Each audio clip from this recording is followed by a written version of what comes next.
오늘 우리가 살펴볼 말씀은 12절 말씀인데 우리 한 번 더 12절 말씀 보겠습니다. 같이 읽습니다. 시작.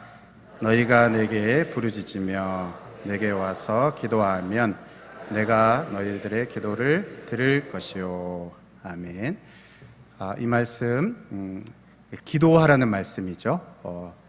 기도 하나님의 명령입니다. 기도하라는 하나님의 명령이고 또 하나님의 권면이기도 하고요. 그리고 기도하면 그 기도에 응답하시겠다는 그 기도 응답의 그 약속이기도 합니다. 지난주 금요일 우리 첫 시간에 이 앞에 11절 말씀을 보았습니다.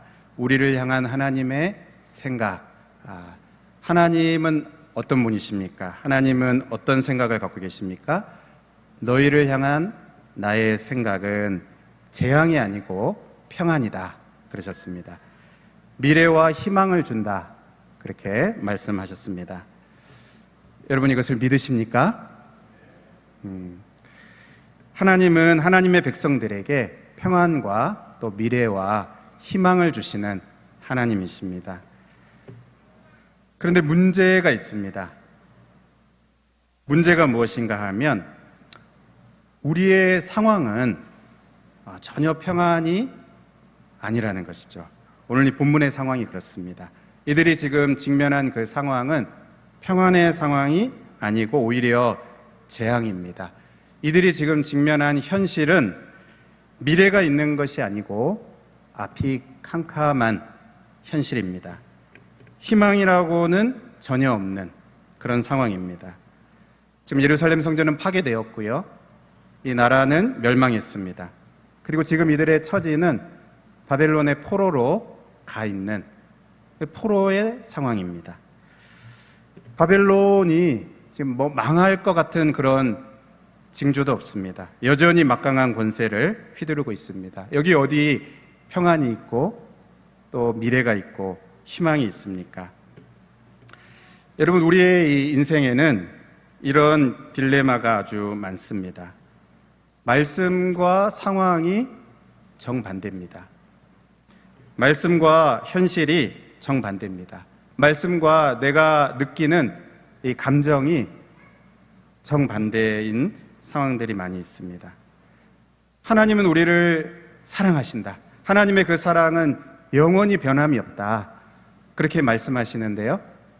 근데 우리의 이 상황은 보면 나를 버린 것 같은, 하나님이 나를 버리신 것 같은 그런 상황일 때가 있습니다. 하나님은 예수 그리스도 안에서 우리를 향하셔서 너희의 죄를 깨끗게 하고 의롭다 여겨주시고 또 의인이라고 말씀을 하십니다. 그러나 사단 마귀는 우리를 계속 정죄하죠. 죄인이라고 정죄하고 용서받을 수 없는 그런 죄인이라고 우리를 계속 어둠 가운데 가두어 두려고 합니다. 여러분, 이 말씀과 상황이 정반대일 때, 말씀과 현실이 서로 충돌할 때, 말씀과 내가 느끼는 이 감정, 이것이 일치하지 않을 때, 여러분 그때 우리는 어떻게 해야 합니까? 여러분 그때 우리는 하나님의 말씀을 붙들어야 합니다.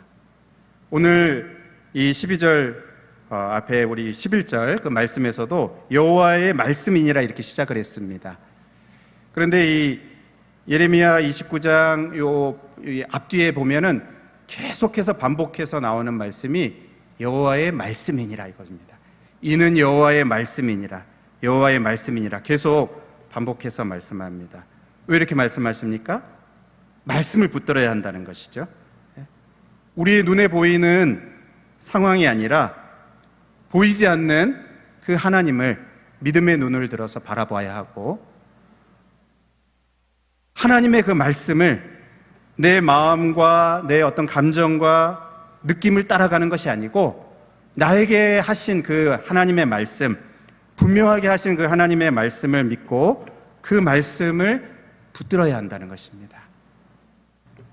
절대로 우리가 사단 마귀의 그 거짓말에 우리가 속아서는 안 됩니다. 여러분 이것이 굉장히 중요합니다.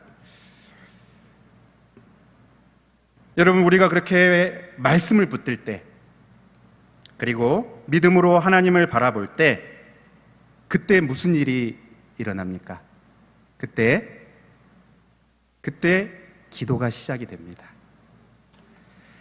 오늘 우리가 읽은 이 12절 말씀, 기도하라는 명령이고 또 기도 응답의 약속인데요. 이 본문의 히브리어 원문의 성경을 보면 이 12절 말씀 시작을 그러므로를 넣어서 해석할 수 있습니다. 그러니까 이런 것이죠. 11절 말씀, 우리 하나님은 평안과 미래와 희망을 주시는 분이시다. 12절 말씀, 그러므로 너희는 내게 부르짖고 내게 와서 기도하라는 것입니다. 현재 처한 상황은 너무 어렵고 전혀 미래가 보이지 않고 아무런 희망도 없는 그런 상황이지만 하나님은 평안을 주시고 미래를 주시고 희망을 주시는 분이시다. 그러므로 부르짖고 기도하라는 것입니다. 여러분, 우리가 왜 기도해야 합니까? 하나님이 선하시기 때문입니다. 하나님 자비로우시기 때문입니다.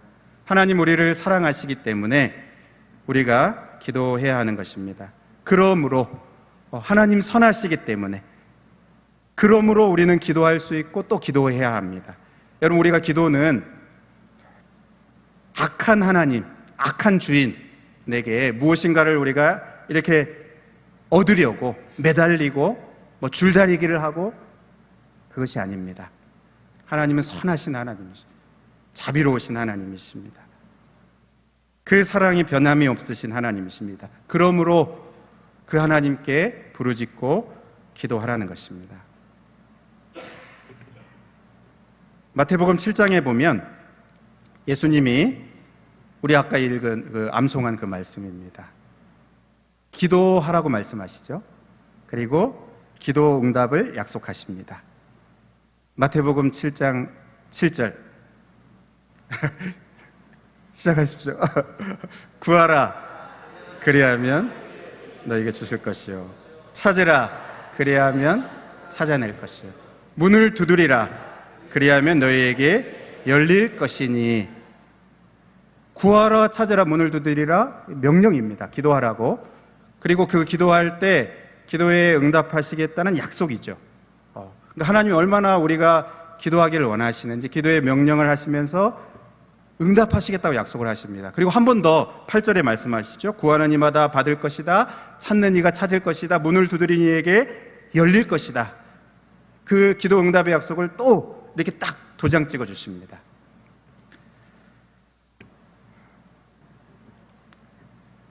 여러분, 이렇게 기도하라고 명령하시고 또 기도 응답을 약속하시는데 그렇게 말씀하시는 그 근거와 이유가 어디에 있습니까? 하나님은 선하신 아버지시라는 거예요. 좋은 것을 주시는 아버지시라는 것입니다.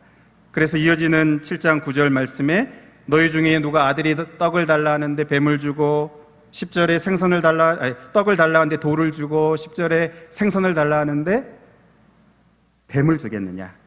그런 사람이 어딨냐?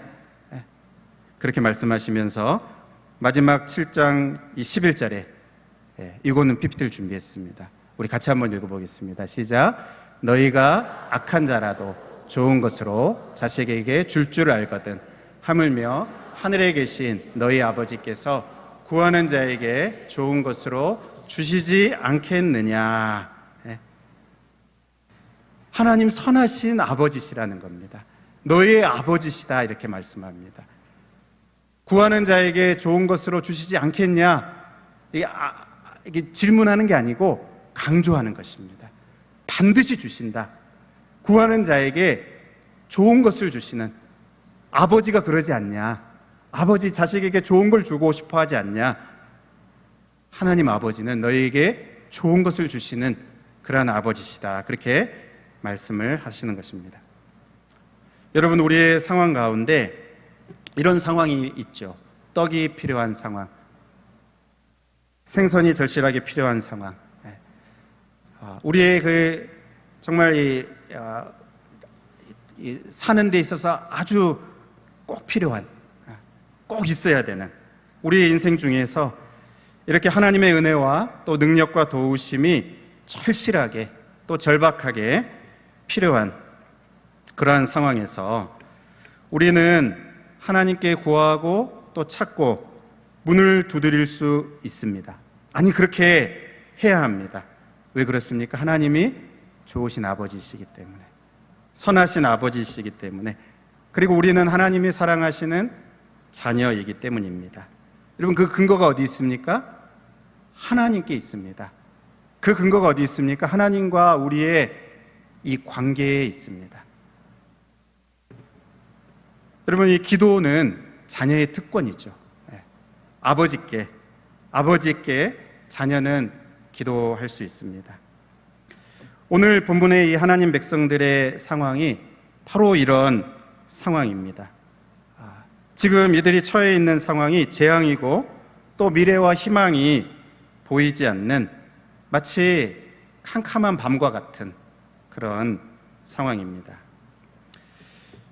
여러분, 혹시 우리들 중에도 현재 우리가 처해 있는 상황이 이런 상황일 수 있습니다. 캄캄한 밤과 같은 정말 답답한 그런 상황일 수 있습니다. 이번에 이 목장연합 금요기도회를 하면서 타이틀을 담임 목사님이 정하셨습니다. 아주 멋지게 정하셨어요. 한여름밤의 기도 축제. 여러분, 우리가 이게 낮에 모이는 게 아니고 밤에 모이니까, 그렇죠? 또 이 8월이 한여름이고 우리가 밤에 모여서 이렇게 기도하니까 이 한여름밤의 기도 축제가 맞습니다. 그런데 이 시간적으로 8월이고 밤이고 그래서 한여름밤의 기도 축제일 뿐만 아니라 여러분, 우리의 이 인생 중에서 정말 이 밤을 보내고 있는, 한여름 밤을 보내고 있는 그러한 분이 있을 수 있죠. 무덥고 정말 짜증나고 잠 못 이루는, 염려와 근심으로 잠 못 이루는 캄캄한 그러한 한여름밤을 보내고 있다면 여러분, 그때 우리가 어떻게 해야 합니까? 그 한여름밤의 기도 축제죠. 기도해야 하는 것입니다. 평안과 미래와 희망을 주시는 하나님, 찾고 구하는 자에게 좋은 것으로 반드시 응답하시는 우리 하나님 아버지께 기도해야 하는 때입니다. 여러분, 우리가 이 한여름밤을 통과할 때 기도해야 하는, 기억해야 하는 그것이 있는데요. 그것은 이 밤을 지으신 분이 하나님이시라는 것입니다. 창세기 8장 22절에 보면 땅에 있을 동안에 심음과 거둠과 추위와 더위와 여름과 겨울과 낮과 밤이 쉬지 아니하리라. 또 시편 74편 16절 17절에도 낮도 주의 것이요 밤도 주의 것이라. 또 시편 104편 20절입니다. 주께서 흑암을 지어 밤이 되게 하시니 살림의 모든 짐승이 기어 나오나이다. 여러분, 밤도 하나님이 지으셨습니다. 밤도 하나님이 다스리시는 시간입니다.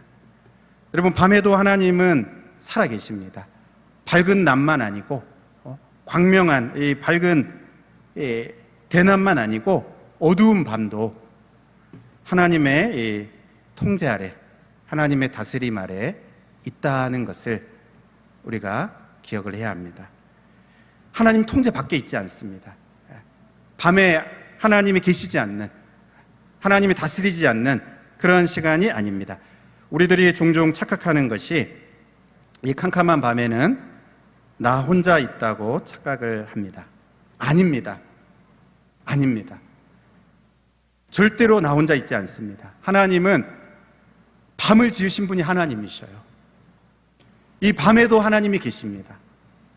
이 시간도 하나님이 다스리시는 시간입니다.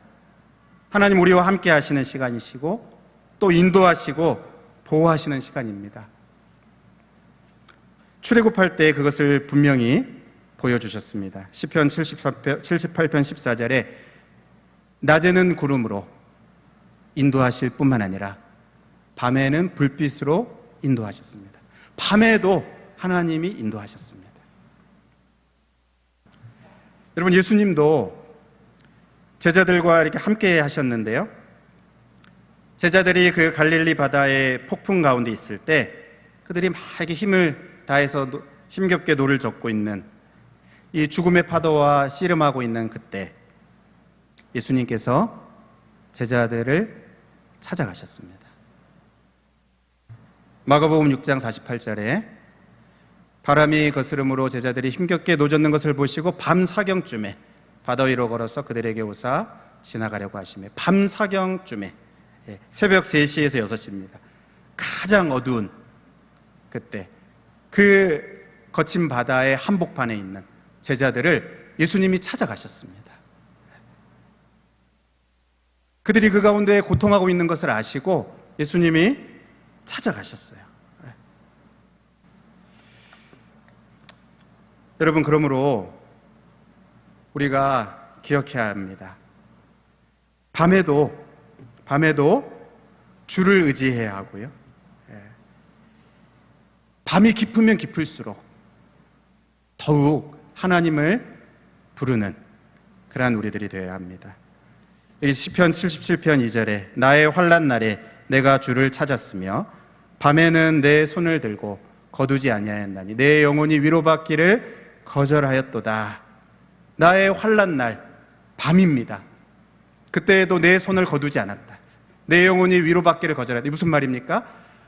하나님으로부터 오는 그 위로를 기다리고 또 찾았다는 것입니다. 시편 119편 55절에도 여호와여 내가 밤에 주의 이름을 기억하고 주의 법을 지켰나이다. 이사야 26장 9절입니다. 밤에 내 영혼이 주를 사모하였은즉 내 중심이 주를 간절히 구하오리니. 여러분, 우리는 낮에도 기도해야 합니다. 우리가 이렇게 말씀드리면 이제 밤에만 기도해야 되는가? 그러면 안 되고, 그러면 계속 하나님이 우리의 삶에 밤을 주실지 모릅니다. 낮에도 기도해야 되죠. 우리가 평안할 때에도, 아무 문제 없을 때에도, 그냥 일상의 우리의 삶을 살아갈 때에도 기도해야 합니다. 하나님을 찾고 구하고 하나님을 의지해야 합니다. 그렇지만 특별히 인생의 이 어두운 캄캄한 밤 같은 어두운 밤을 통과하게 될 때, 여러분, 그때 우리는 더욱 하나님을 찾고 하나님 앞에 나아가야 합니다. 여러분, 오늘 이 본문의 이스라엘 백성들, 이들은 그들의 이 죄악 때문에 캄캄한 밤을 맞이했습니다. 성경 속의 많은 믿음의 사람들도 보면 그들의 죄로 인해서 고난의 시간 또 시련을 겪고 영적인 면에서 하나님과의 관계에서 이렇게 멀어지는 어두운 시간들을 통과한 적도 있습니다.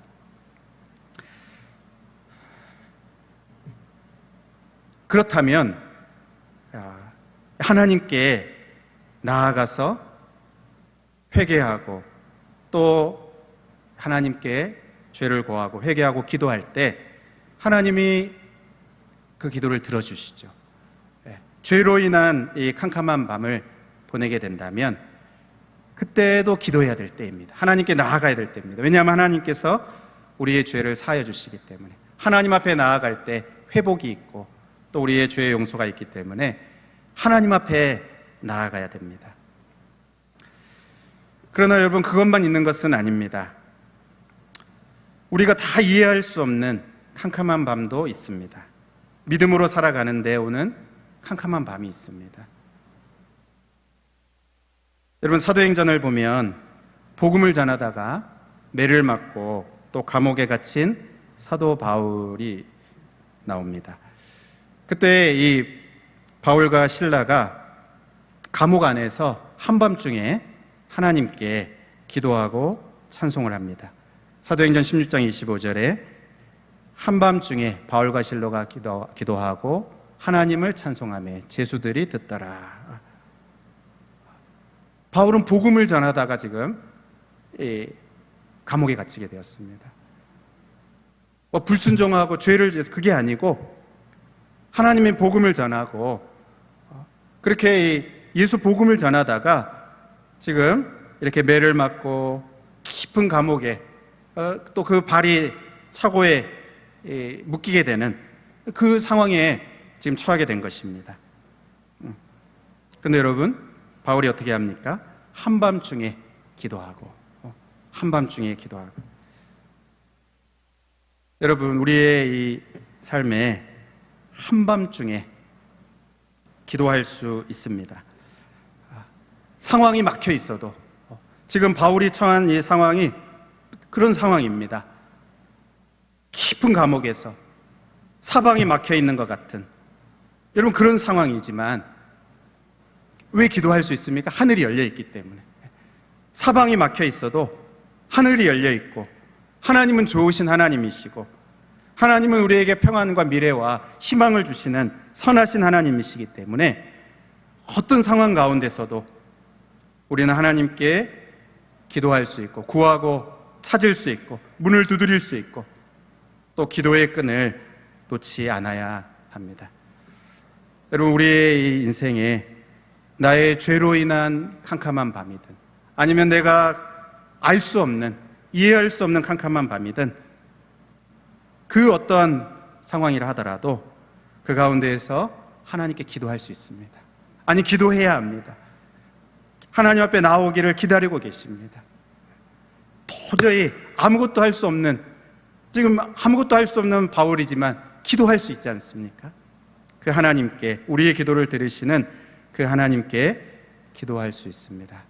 그러므로 살아가는 여러분, 우리가 우리의 어떤 상황 가운데서도 하나님을 찾고 구하며 하나님께 기도하는 저와 여러분이 될 수 있기를 주님의 이름으로 축복합니다. 마지막으로 말씀 한 구절을 읽고 마무리하겠습니다. 우리 같이 한번 한 목소리로 읽겠습니다. 누가복음 18장 7절입니다. 시작. 하물며 하나님께서 그 밤낮 부르짖는 택하신 자들의 원한을 풀어주지 아니하시겠느냐? 그들에게 오래 참으시겠느냐? 밤낮 부르짖는, 낮에도 또 밤에도 부르짖는 하나님의 백성들, 하나님의 자녀들의 그 원통한 것, 그 답답한 것을 오래지 않아서 반드시 풀어주신다, 그렇게 약속하십니다. 우리가 이것을 믿고 우리 하나님께 기도하는, 구하고 찾고 문을 두드리는, 하나님을 부르고 또 하나님께 나아가는 저와 여러분이 될 수 있기를 주님의 이름으로 축복합니다.